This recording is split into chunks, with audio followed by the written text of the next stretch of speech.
Assalamualaikum warahmatullahi wabarakatuh.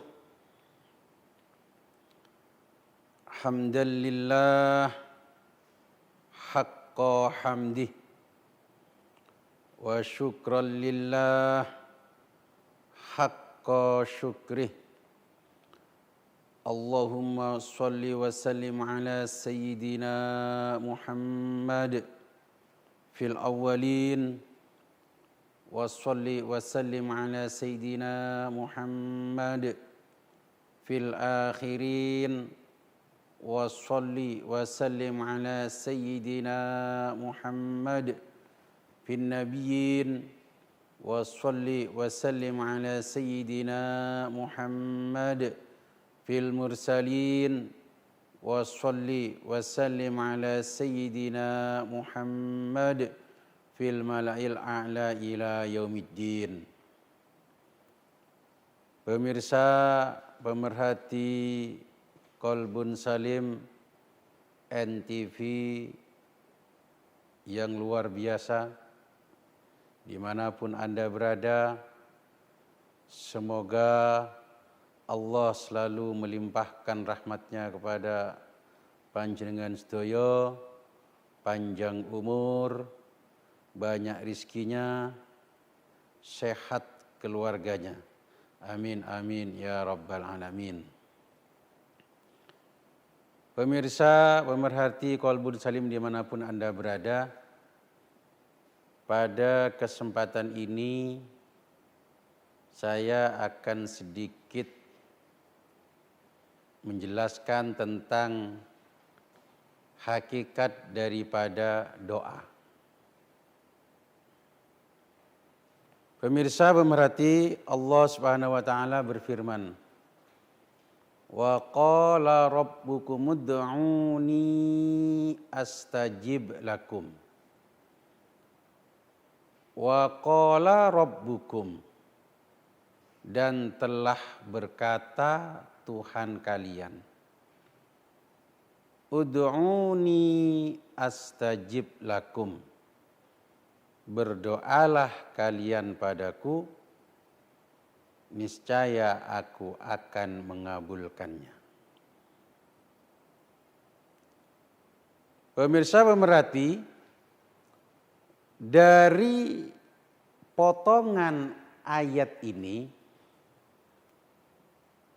sedikitnya atau paling sedikit kita bisa mengambil dua kesimpulan. Paling sedikit itu. Yang pertama apa dari ayat ini? Yang pertama adalah kita dianjurkan untuk berdoa. Itu yang bisa kita ambil kepahaman daripada ayat ini. Kita dianjurkan untuk berdoa. Ud'uni, berdoalah kalian padaku. Yang kedua yang bisa kita ambil kepahaman daripada ayat ini adalah astajib lakum. Bahwasanya doa kita itu dikabulkan oleh Allah Subhanahu wa taala. Jadi seminim-minimnya dari potongan ayat ini ada dua kesimpulan yang bisa kita simpulkan. Anjuran kita untuk berdoa, yang kedua adalah doa kita pasti dikabulkan oleh Allah Subhanahu wa taala. Pada kesempatan ini saya akan sedikit menjelaskan dari dua kesimpulan ini. Yang pertama adalah kita diperintahkan, ya, kita dianjurkan untuk berdoa. Kapanpun dan dimanapun. Kita dianjurkan untuk selalu meminta, memohon kepada Allah Subhanahu wa taala. Apapun kondisinya. Baik kondisi kita terjepit, baik kondisi kita lagi senang, atau lagi apalah kita tetap dianjurkan untuk berdoa. Dan kita jangan terkecoh dengan ada seseorang yang mengatakan gak usah berdoa. Buat apa sampean berdoa? Loh, Gusti Allah itu pasti nanggung kebutuhan kita kok. Allah itu sudah pasti ngasih apa yang kita butuhkan kok. Loh, buat apa berdoa? Kita jangan terkecoh dengan ungkapan-ungkapan semacam ini. Atau bahkan lebih ekstrim lagi, sampean itu berdoa minta kepada Allah gak tahu malu, tak izin lah. Kabeh dikabulkan kok malah kok ndonga itu loh. Nah itu. Kita jangan terkecoh dengan ini. Saya katakan tadi, apapun kondisinya, apapun halia kita, tetap kita harus meminta dan memohon kepada Allah Subhanahu wa taala. Walaupun kita sudah kecukupan, semuanya sudah dipenuhi oleh Allah. Misal kalau dalam masalah duniawi misalnya, kita mobil punya, ya, sawah punya, rumah banyak. Walaupun kondisi semacam itu, tetap kita dianjurkan untuk berdoa, memohon, meminta kepada Allah Subhanahu wa taala. Kenapa demikian? Karena ketika kita berdoa, para dulur, saudara-saudaraku, qalbun salim dimanapun Anda berada, karena dengan kita berdoa itu tidak sekedar hanya meminta apa yang kita minta kepada Allah Subhanahu wa taala. Jadi kalau kita itu misalnya minta uang, kita tidak hanya melihat uang itu, tidak. Karena ada esensi lain daripada doa. Apa itu? Ketika kita berdoa, itu secara otomatis kita mengakui bahwa kita itu lemah. Allahumma sholli ala Muhammad. Dengan berdoa itu merupakan pengakuan kita bahwa kita enggak punya daya dan upaya. Karena apa? Karena sepanjang sejarah peradaban kehidupan manusia, namanya meminta itu levelnya ada di posisi nomor 2. Jadi kagak ada ceritanya orang yang meminta itu congkak sombong, nggak ada, ya, nggak ada. Namanya meminta itu posisi nomor 2. Yang namanya meminta itu mengakui kelemahannya. Ya. Jadi yang namanya meminta itu statusnya tangan di bawah, bukan di atas. Jadi kalau kita itu minta-minta kepada siapapun, apapun kemasannya, ya, karena namanya meminta itu kemasannya kan banyak. Ada kalau di jalanan kemasannya sambil pegang gitar atau alat musik yang lain, yang kita kenal dengan istilah pangamen. Itu kan intinya kan meminta. Apa ada seorang pengamen kemudian congkak? Enggak ada. Ya, dia kan meminta kepada orang lain. Ada juga kemasannya tanpa ada alat tapi langsung meminta dari rumah ke rumah, nyun sewu. Apa ada orang yang minta itu congkak? Gak ada. Bergaya? Gak ada. Tunjukkan kehinaannya, tunjukkan kelemahannya agar tuan rumah ngasih kepadanya. Ya. Ini kemasan-kemasan orang meminta. Ada yang meminta lagi kemasannya lebih modern. Pakai apa? Pakai proposal. Ya. Proposal intinya apa? Minta. Jangan dikira gaya proposal itu. Jadi walaupun dia pakai baju bagus, pakai baju yang indah, pakai dasi, ya, pakai jas, kalau bawa proposal ya tetap pada intinya meminta. levelnya ada di nomor 2. Tidak akan pernah ada di level yang pertama. Tangan di atas tidak akan ada. Oleh karena itu semuanya itu tadi adalah meminta. Namanya meminta itu menunjukkan kelemahannya. Orang kalau kuat gak kira njaluk. Ya. Orang kalau kuat gak kira ngemis-kemis. Kalau kita punya semacam yayasan ya, mendirikan apa, kalau kita uang kita banyak ya, gak kira njaluk. Adanya njaluk, adanya bikin proposal itu kan kita nggak punya uang. Intinya kan begitu, saudaraku. Kita nggak punya, akhirnya bikinlah proposal, muncullah bantuan, baru kita mendirikan sebuah yayasan atau apa di situ. Ini hakikat daripada orang meminta. Jadi posisinya ada di level nomor 2. Kita kembali kepada pokok pembahasan kita tadi. Namanya orang yang meminta-minta. Ya, namanya orang yang berdoa. Kita berdoa kepada Allah. Ya, itu tidak hanya sekedar kita meminta apa yang kita minta kepada Allah. Ya. Tapi ada esensi lain yang perlu kita pegang itu. Yaitu menunjukkan kelemahan kita. Ketika habis sholat kita berdoa kepada Allah. Ketika waktu-waktu istijabah, waktu-waktu mustajabah kita memohon kepada Allah. Ini menunjukkan orang itu lemah. Butuh kepada Allah, butuh kepada Sang Pencipta. Dan sekali lagi levelnya ada di nomor 2. Jadi hikmahnya dengan kita selalu berdoa meminta kepada Allah Subhanahu wa taala, kita akan memperlihatkan diri kita. Kita menampakkan pada diri kita bahwa kita itu lemah. Gak punya daya dan upaya. Yang pada akhirnya kita akan terhindar daripada yang namanya sifat takabur, sifat sombong.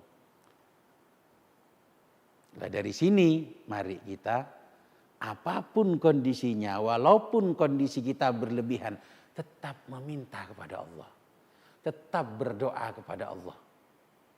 Agar kita terhindar dari sifat-sifat sombong. Karena dengan kita berdoa, kita memproklamirkan, kita menampakkan bahwa kita di situ lemah.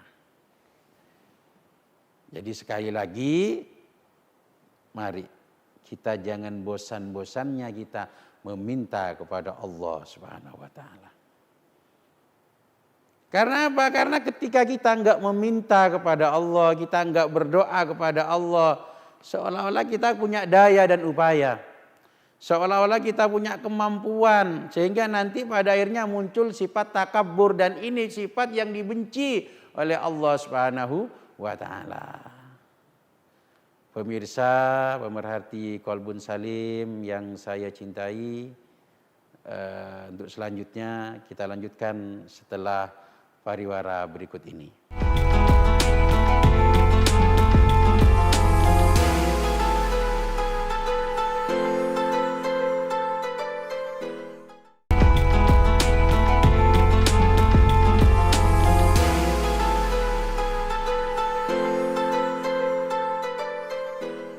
Pemirsa, pemerhati Kolbun Salim NTV yang luar biasa. Dimanapun Anda berada yang saya cintai, kita lanjutkan pembahasan kita pada saat ini. Yang kedua yang kita bisa serap dari ayat tersebut adalah astajib lakum. Tadi kita diperintahkan untuk berdoa. Oke, klub sudah, kita diperintahkan untuk berdoa. Kemudian yang bisa kita ambil kepahaman lagi, astajib lakum, Allah itu mengabulkan doa kita. Jadi doa-doa yang kita panjatkan kepada Allah Subhanahu wa taala itu Allah akan mengabulkan. Astajib lakum. Ya. Allah astajib, aku akan mengabulkan lakum terhadap kalian. Ada seorang ulama besar namanya Syekh Ibnu Athaillah As-Sakandari, beliau dawuh, mata atlaqa lisanaka bitolab fa'lam annahu yuridu ayyu'tiyaka. Ini sangat menarik sekali makalah ini, pemirsa. Ketika Allah menggerakkan mulut kita untuk berdoa, ketika Allah memberikan kemampuan kepada kita untuk membuka lisan kita, untuk membuka mulut kita dengan berdoa, fa'lam katanya Syekh Ibnu Athaillah, ketahuilah annahu yuridu ayyu'tiyaka, sesungguhnya Allah itu mau ngasih pada kalian. Kita habis sholat, kita dikehendaki oleh Allah untuk membuka mulut kita, untuk membuka lisan kita dengan berdoa. Itu merupakan sinyal, ya, merupakan sinyal bahwa Allah itu akan ngasih kepada kita. Jadi orang itu ketika mau berdoa, itu Allah pasti akan ngasih nanti. Itu sinyalnya sudah. Gitu. Al-Qur'annya jelas, astajib lakum, astajib, aku akan mengabulkan lakum terhadap kalian. Ini Al-Qur'annya sudah jelas. Kemudian ini adalah makalah dari Syekh Ibnu Athaillah. Beda dengan kita diam saja nggak mau berdoa. Itu nggak ada sinyal bahwa Allah mau ngasih. Tapi ketika kita mau berdoa, itu sinyalnya. Sehingga siapapun saja sehabis sholat maghrib atau pada hari Jumat, pada waktu-waktu yang mustajab lainnya, kita dikasih kesempatan oleh Allah, kita dikasih kekuatan oleh Allah Subhanahu wa taala sehingga kita mau berdoa, kita mau meminta kepada Allah Subhanahu wa taala. Itu adalah sinyal, sekali lagi, Allah akan ngasih kepada kita. Jadi Allah itu tanggung jawab, ya. Yang menggerakkan tangan kita ini Allah, ya. Allah serba tanggung jawab. Makanya kita jangan khawatir kepada Allah. Allah ngasih kita tanggung jawab. Ngasih kita tanggung jawab Allah itu. Allah menciptakan kita mulut, ya. Ada tanggung jawabnya apa? Kita dikasih rezeki oleh Allah, ya. Kita dikasih rezeki oleh Allah untuk makan, gitu loh. Makanya selama kita masih punya mulut, selama kita masih punya lesan, ya, nggak usah khawatir, nggak takut makan, nggak bisa makan, nggak usah khawatir. Karena Allah sudah jamin ini, ngasih mulut berarti ada yang mau dimasukkan ke sini, gitu loh. Ya, Allah pasti tanggung jawab. Gitu. Nah, cuman nanti jalannya rezeki itu kan macam-macam, di situ loh. Kita nggak bisa berpangku tangan saja, kita harus berusaha dan lain sebagainya. Begitu juga dengan berdoa. Ketika Allah melepaskan atau memberi kekuasaan kepada kita untuk bergerak, mulut kita untuk bergerak, akhirnya terucap dari mulut kita meminta, ya Allah kasih saya kesehatan. Ya Allah kasih saya kesembuhan bagi yang sakit. Ketika orang sudah mau mengucapkan semacam ini sinyal bahwa Allah akan ngasih kesehatan pada orang tersebut. Ya Allah, ketika ada orang gak punya uang, dia ngomong, ya Allah kasih saya uang. Ketika orang tersebut mengucapkan semacam itu dalam kondisi dia nggak punya uang, dia mampu mengucapkan, dia mampu berkata, ya Allah kasih saya uang, kasih saya rezeki. Siapa yang memampukan dia? Siapa yang memberi kekuatan dia untuk menggerakkan mulutnya meminta kepada Allah Subhanahu wa taala? Tiada lain dan tiada bukan adalah Allah Subhanahu wa taala. Ketika Allah sudah ngasih kemampuan tersebut sehingga dia meminta, ya Allah kasih saya uang, ini adalah sinyal bahwa Allah akan ngasih kepada orang tersebut uang. Allah akan ngasih kepada orang tersebut rezeki.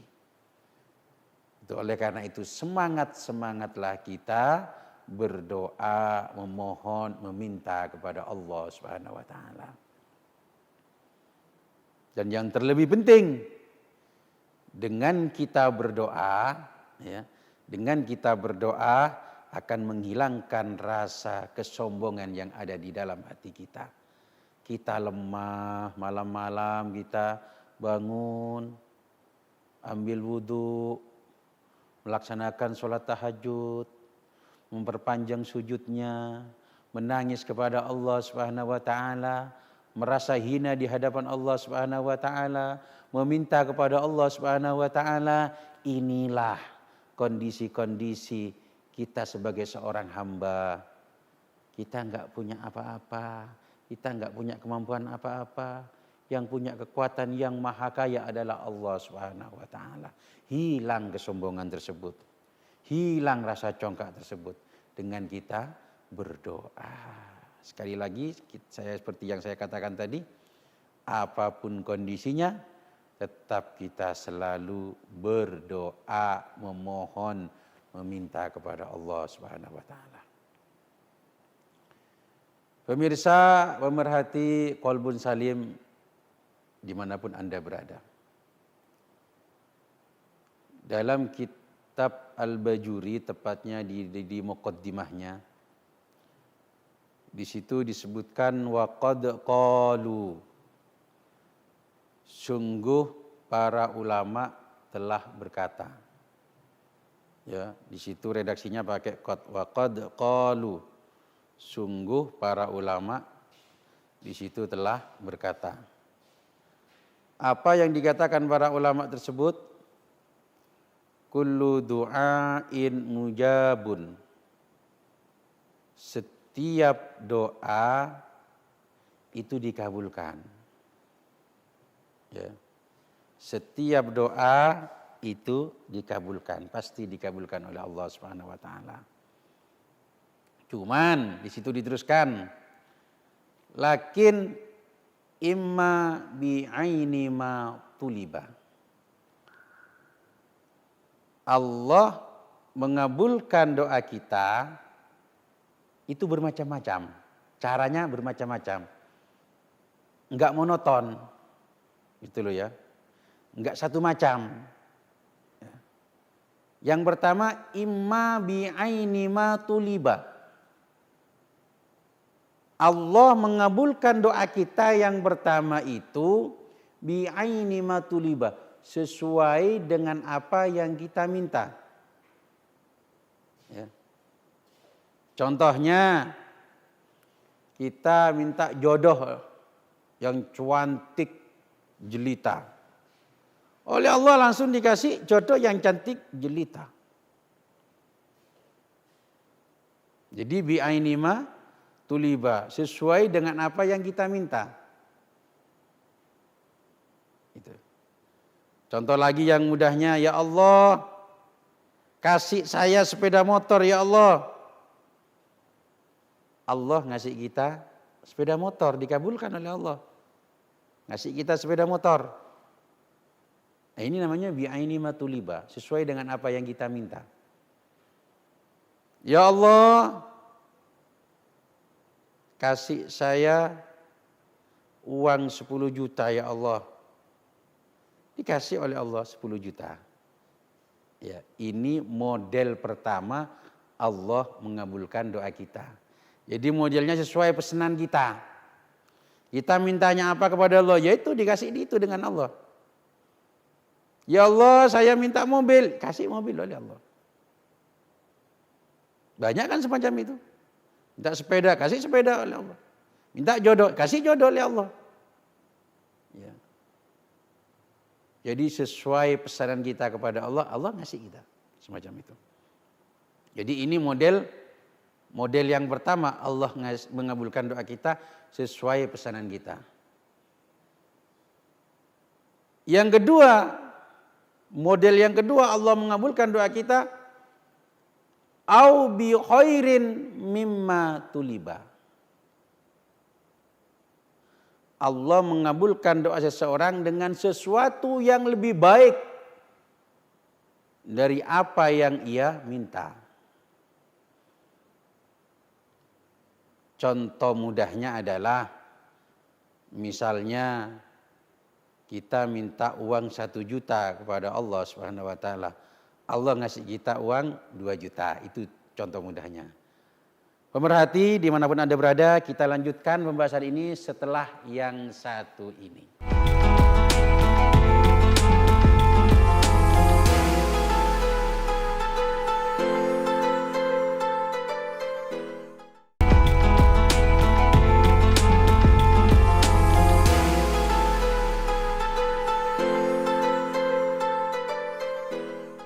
Pemirsa, pemerhati, kaum muslimin, muslimat, mukminin, mukminat, dimanapun Anda berada, yang saya cintai, yang saya sayangi semuanya, kita lanjutkan pembahasan pada saat ini.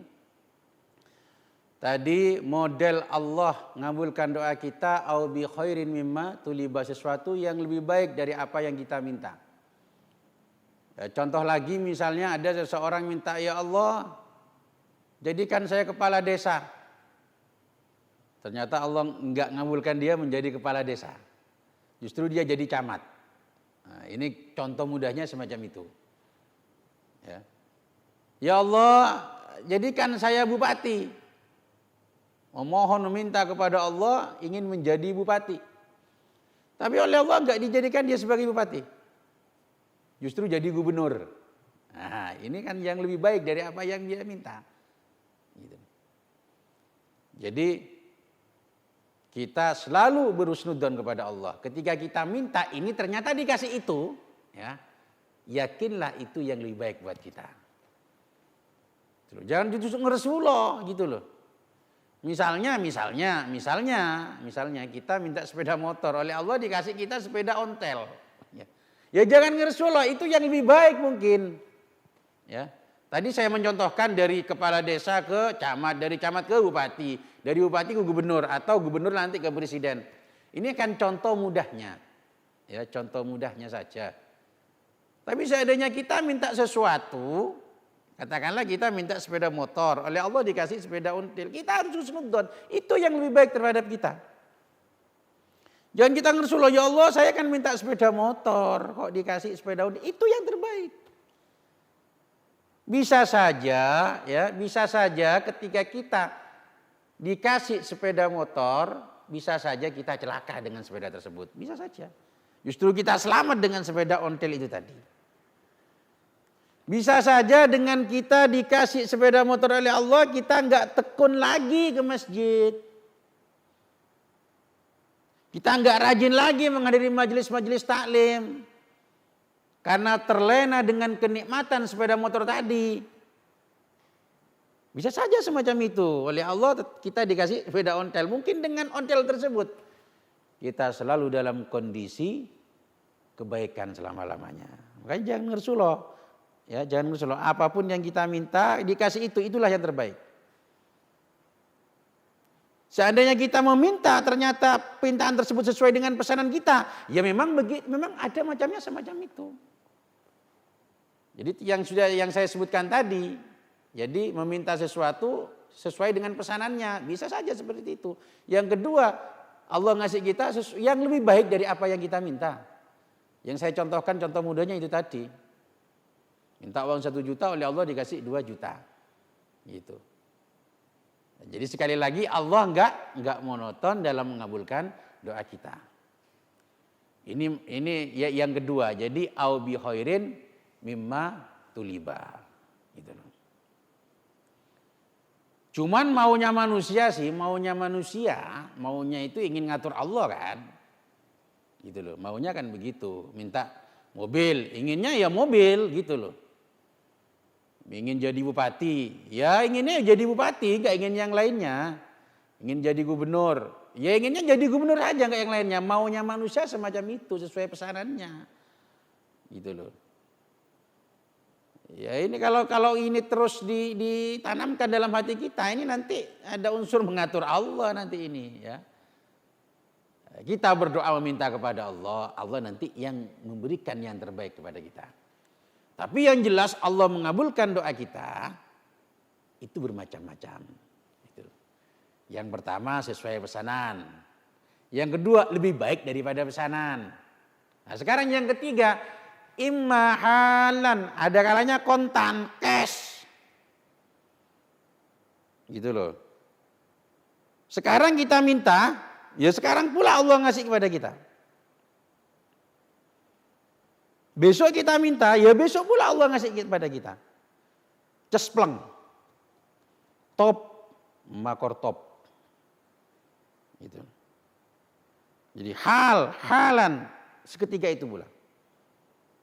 Ini biasanya ini para aulia illah ya, para wali-wali Allah biasanya semacam ini. Minta ya Allah, turunkan hujan. Turun waktu itu langsung hujan. Jadi seketika itu pula. Jadi hari ini kita minta, hari ini pula Allah ngabulkan. Besok kita minta, besok pula Allah ngabulkan. Ya. Ini model yang ketiga, Allah mengabulkan doa kita. Cespleng saat itu juga. Gitu. Kemudian yang selanjutnya, yang keempat, ma'alan, ada kalanya ditunda. Allah mengabulkan doa kita itu ada kalanya ditunda. Sekarang kita minta, sekarang kita berdoa, ya Allah kasih saya jodoh. Oleh Allah nggak langsung dikabulkan, bisa saja 1 minggu yang akan datang baru dapat jodoh. Bisa saja 1 bulan lagi. Bisa saja 1 tahun lagi baru dikabulkan. Baru bisa saja 2 tahun lagi diketemukan dengan jodohnya. Nah ini harus sabar ini ya, harus sabar. Karena ya ada kalanya Allah semacam itu, ada kalanya Allah mengabulkan doa kita ditunda dulu. Gitu. Jangan kita bersedih, tetap kita kenceng terus berdoa. Bisa saja nanti bisa 3 tahun, 4 tahun, bahkan 5 tahun baru dipertemukan dengan jodohnya. Begitu. Memang ditunda. Gitu. Kemudian untuk selanjutnya model Allah mengabulkan doa kita au bisawabin yasulu lidda'i. Allah itu mengabulkan doanya dengan doa kita dengan cara bagaimana? Allah ngasih pahala. Ngasih pahala au bisawabin yasulu lidda'i. Allah ngasih pahala kepada orang yang berdoa. Jadi minta ini, minta itu ya. Tapi oleh Allah enggak dikasih yang dia minta. Ngasihnya Allah caranya bagaimana? Bisawabin, dengan pahala. Jadi dengan berdoanya itu Allah ngasih ganjaran. Allah ngasih pahala. Itu modelnya Allah. Model selanjutnya Allah apa namanya? Mengabulkan doa kita. Jadi sekali lagi enggak monoton. Gitu loh. Justru ada pahalanya ya, kita dikasih pahala dengan berdoa. Jadi jangan sampai mengatakan oh doa saya tidak dikabulkan, cuman modelnya lain. Terkadang yang tertancap di dalam pikiran kita namanya doa ya sesuai pesanan, tidak. Allah itu Tuhan kita jangan mengatur Allah, Allah yang ngatur kita. Gitu loh. Jadi dengan pahala yang diberikan kepada orang yang berdoa. Gak nganggur sama sekali doa kita, gak nganggur. Gitu loh. Au bisawabin ya sululidain. Atau dengan pahala yang diberikan kepada orang yang berdoa. Ini model yang keempat. Allah mengabulkan doa kita. Tadi yang pertama, ini model yang kelima, yang kelima. Yang pertama sesuai pesanan. Yang kedua lebih baik daripada pesanan. Yang ketiga adalah secara kontan, cash. Yang keempat ditunda. Yang kelima ngasih pahala. Ya. Kemudian selanjutnya yang nomor 6. Allah mengabulkan doa kita au bidaf'i borrin anhu. Allah akan menyelamatkan malapetaka dari orang yang berdoa tersebut. Ini Allah cara ngabulkannya ini. Menyelamatkan orang tersebut dari malapetaka. Sebab apa? Sebab dia berdoa kepada Allah Subhanahu wa taala. Minta ini, minta itu, minta ini, minta itu. Tapi Allah ngabulkannya tidak dengan yang ia minta. Justru Allah menyelamatkan dia dari malapetaka. Contoh mudahnya begini. Satu kampung terkena COVID-19. Dia sendiri yang selamat. Ini apa? Berkat dia berdoa selalu memohon kepada Allah. Ya Allah minta ini, minta itu, minta ini, minta itu pada Allah. Tapi Allah ngabulkan bagaimana? Dia dihindarkan dari malapetaka. Au bidaf'i barrin anhu. Allah menyelamatkan malapetaka darinya. Atau mungkin saudara-saudara kita yang ada di sekitar Gunung Semeru. Banyak orang di sekitarnya terkena bahaya daripada gunung meletus tersebut. Tapi dia sendiri selamat misalnya. Ini bagaimana? Cara Allah mengabulkan doanya itu tadi. Dengan cara orang tersebut diselamatkan dari malapetaka.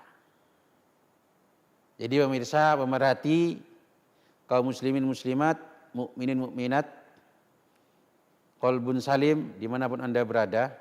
Jadi itulah doa kita itu pasti dikabulkan oleh Allah Subhanahu wa taala. Tapi Allah mengabulkan doa kita itu tidak monoton.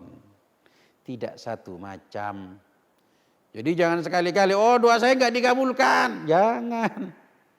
Justru ketika Anda selamat dari COVID-19, itu dikabulkan doanya. Justru ketika Anda selamat dari malapetaka, gunung meletus, ya itu dikabulkan doanya. Atau kita sendiri nggak tahu, justru kita semakin hari, pahala kita semakin banyak. Berkat apa? Berkat berdoa kepada Allah. Ya cuman namanya pahala itu kan nggak ditampakkan sih, ya nggak ditampakkan. Tapi kalau ditampakkan kita jelas semangat nanti. Tapi ini nggak ditampakkan. Maka ketika ditampakkan semacam ini, hati kita yang punya peran, keimanan kita yang punya peran, gitu ya. Jadi itulah. Jadi Allah mengabulkan doa kita itu tidak monoton. Jadi bermacam-macam.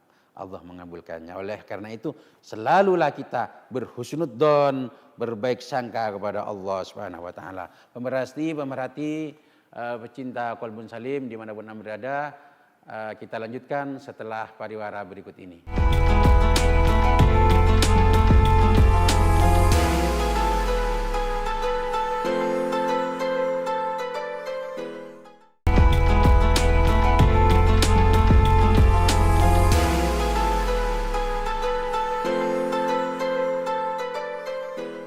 Kaum muslimin, muslimat, mukminin, mukminat, saudara-saudaraku dimanapun Anda berada, pecinta pemerhati Qalbun Salim NTV yang luar biasa ini, kita lanjutkan pembahasan pada saat ini. Tadi kita sudah saya paparkan tentang masalah doa kita dikabulkan oleh Allah Subhanahu wa taala.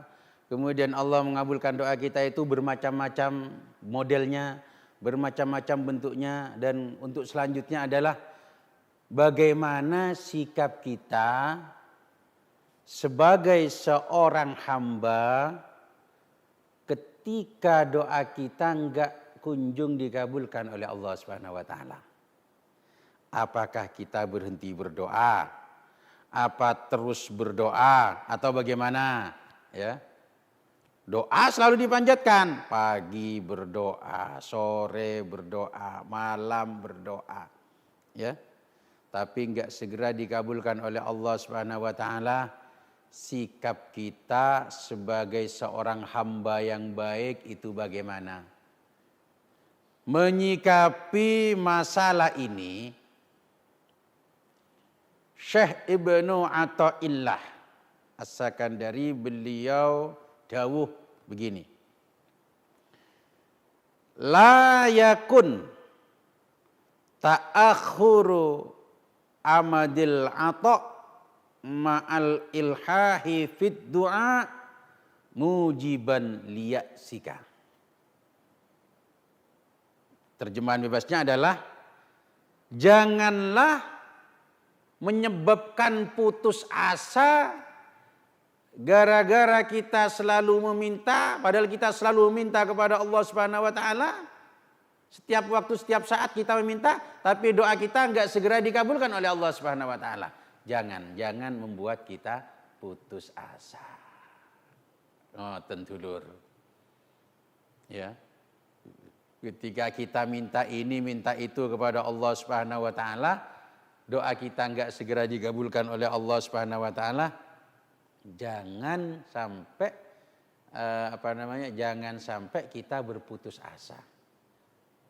Tetap kita semangat, tetap kita memohon kepada Allah Subhanahu wa taala. selalu berhusnudzon, jangan kecil hati, terus minta, jangan kendor, jangan putus asa. Ya, la yakun ta'akhuru amadil ata ma'al ilhahi fid du'a mujiban liyasika. Jangan sampai kita putus asa gara-gara doa kita enggak segera dikabulkan oleh Allah Subhanahu wa taala. Padahal setiap saat, setiap waktu kita selalu mohon kepada Allah Subhanahu wa taala. Jangan berputus asa. Kenapa? Dalam masalah ini Syekh Ibnu Athaillah meneruskan makalahnya, fahuwa dhaminalaka al-ijabah. Allah menanggung, menjamin padamu untuk mengabulkan doanya. Sudah dijamin oleh Allah doa kita akan dikabulkan oleh Allah Subhanahu wa taala. Ya. Akan dikabulkan doa kita oleh Allah Subhanahu wa taala. Sudah dijamin. Ud'uni astajib lakum. Akan dikabulkan oleh Allah Subhanahu wa taala doa kita. Fahuwa dhamina laka al-ijabah.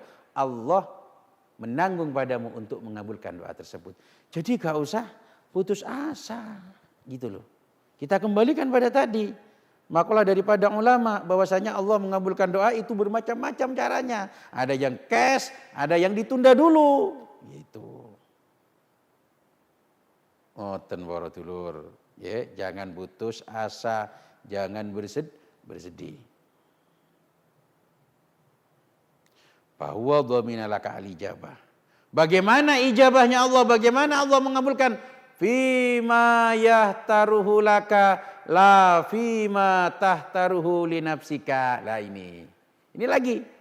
Allah menjamin padamu mengabulkan doanya fima yahtaruhu laka la fima tahtaruhu li nafsika. Jaminan Allah mengabulkan doa kita itu bagaimana?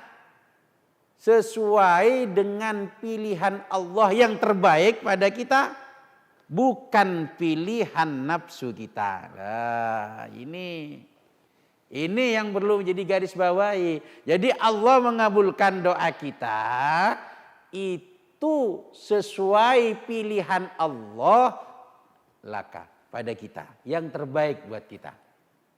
Bukan pilihan nafsu kita. Karena apa? Kalau pilihan Allah, perlu dicatat ini, pilihan Allah itu terbaik buat kita, dunia dan akhirat. Tapi kalau pilihan kita jelas berbau hawa nafsu. Berbau hawa nafsu. Teruskan lagi, wa fil waqti alladzi yurid la fil waqti alladzi turid. Allah mengabulkan doa kita pada waktu yang Allah inginkan. Pada waktu yang Allah kehendaki, bukan waktu yang kau kehendaki. Keinginanmu berbau hawa nafsu, keinginan kita berbau hawa nafsu. Pilihan kita berbau hawa nafsu, tapi pilihan Allah, keinginan Allah terbaik buat kita. Ya, terbaik buat kita. Coba contoh sekarang gini. Kalau Allah nuruti kemauan kita, kacau, dunia menjadi kacau. Ya, dunia menjadi kacau. Coba kita perhatikan di sekitar kita. Semua calon kepala desa, ya, sampean perhatikan sudah, semua calon kepala desa itu semua berdoa ingin menang.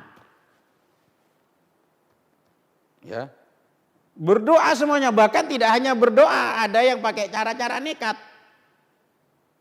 Pakai serangan fajar dan lain sebagainya, kan begitu. Semuanya berdoa, semuanya memohon kepada Allah, ya Allah jadikan saya kepala desa. Semuanya itu sudah. Ada 5 calon, 5 calon ini, ya, 5 calon ini semuanya berdoa ingin dikabulkan doanya, ingin menjadi kepala desa semuanya. Coba kalau Allah nuruti kemauan 5 calon ini, coba apa kira-kira? Satu desa ada 5 kepala desa. Iya, satu desa ada 5 kepala desa. Kalau ada 5 kepala desa dalam satu desa, apa yang terjadi? Hancurlah desa tersebut. Jelas? Jelas. Jadi sesuai dengan pilihan Allah, sesuai dengan keinginan Allah, Allah mengabulkan. Semua calon bupati, ada 10 calon bupati misalnya, semuanya berdoa setiap malam ya, bahkan menyuruh orang-orang di sekitarnya untuk mendoakan dia agar dia menjadi bupati. Tapi Allah kan gak mengikuti semua keinginan orang ini. Kalau Allah ikuti semua keinginan ini, oh kacau, satu kabupaten ada 10 bupati. Jelas. Jelas. Ada 3 orang nyalon jadi presiden. Semuanya jelas ini nggak mungkin ya, pasti sudah, yakin sudah. 3 ini pasti berdoa, ya Allah jadikan saya presiden, menangkan saya ya Allah. Pasti berdoa, setiap saat, setiap malam pasti berdoa. Coba kalau Allah nuruti keinginan semua ini dituruti gimana kira-kira?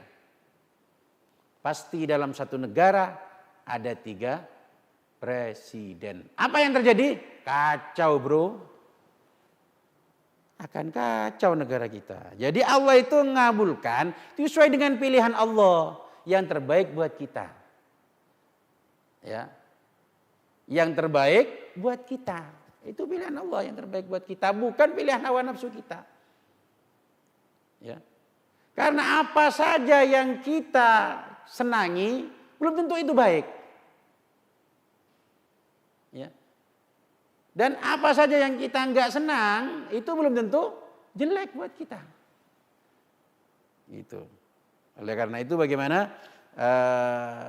Allah mengabulkan doa kita sesuai dengan pilihan Allah, bukan pilihan kita. Sesuai dengan keinginan Allah, bukan keinginan kita.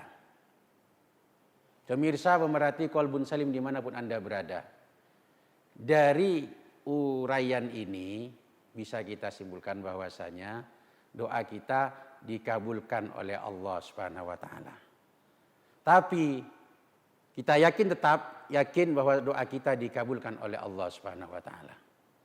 Tapi terkadang doa itu enggak segera dikabulkan itu karena ulah manusia itu sendiri. Ya. Doa hakikatnya dikabulkan oleh Allah Subhanahu wa taala.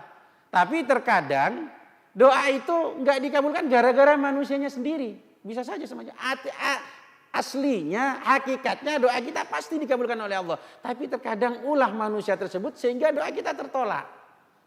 Sebagaimana yang saya jelaskan kemarin, pertemuan yang kemarin, bahwasanya salah satu penyebab doa tersebut tertolak adalah karena kemasukan barang haram. Kemudian saya menceritakan kemarin bahwasanya keterangan daripada Ibrahim bin Adham, penyebab tertolaknya doa itu ada 10. Kemarin saya terangkan sampai nomor 4, sekarang saya terangkan nomor 5. Ya. Wal khamisu, yang kelima, penyebab hati kita itu mati sehingga menyebabkan doa kita tertolak itu apa? Kultum innasyaitana adul lakum walam tukhalifuhu. Kalian berkata bahwasanya setan itu adalah musuh yang nyata, tapi tidak pernah berseberangan dengan setan, tapi selalu kompak dengan setan, ya. Tapi selalu berteman dengan setan. Itu yang menyebabkan hati seseorang mati, kata Ibrahim bin Adham. Ketika hatinya mati, maka doanya tertolak. Yang pada hakikatnya doa itu pasti dikabulkan, tapi karena ada amrun arid, perkara yang baru disebabkan oleh manusia itu sendiri, doanya tertolak. Kemudian wasadisu qultum innal jannata haqqun wa lam ta'malu laha. Kalian berkata, surga itu ada, tapi kamu tidak pernah beramal yang bisa menyebabkan masuk ke surga tersebut. Ini yang menyebabkan hatinya mati. Kalau hatinya mati bagaimana? Doanya lagi terlambat, tertolak lagi doanya. Gitu. Kemudian wasabi'u yang nomor 7 qultum innan nar haq wa lam tahrubu minha. Kamu berkata neraka itu benar, tapi kamu tidak pernah lari. Selalu mendekat kepada neraka dengan perbuatan-perbuatan kemaksiatan sehingga menyebabkan hati seseorang itu mati, akhirnya doanya tertolak. Wasaminu qultum innal mauta haq wa lam tasta'iddu lahu. Kalian berkata sesungguhnya innal mauta haq, kematian itu benar, walam tasta'iddu lahu, tapi kalian tidak pernah mempersiapkan bekal untuk di hari kematian tersebut. Percaya kalau mati itu pasti ada, tapi enggak pernah persiapan. Gitu loh. Ini menyebabkan hati seseorang mati. Sehingga ketika hatinya mati, doanya tertolak. Watasiu yang nomor 10, intabatu minan naum pastagultum bi'uyubin nas wa nasitum uyubakum.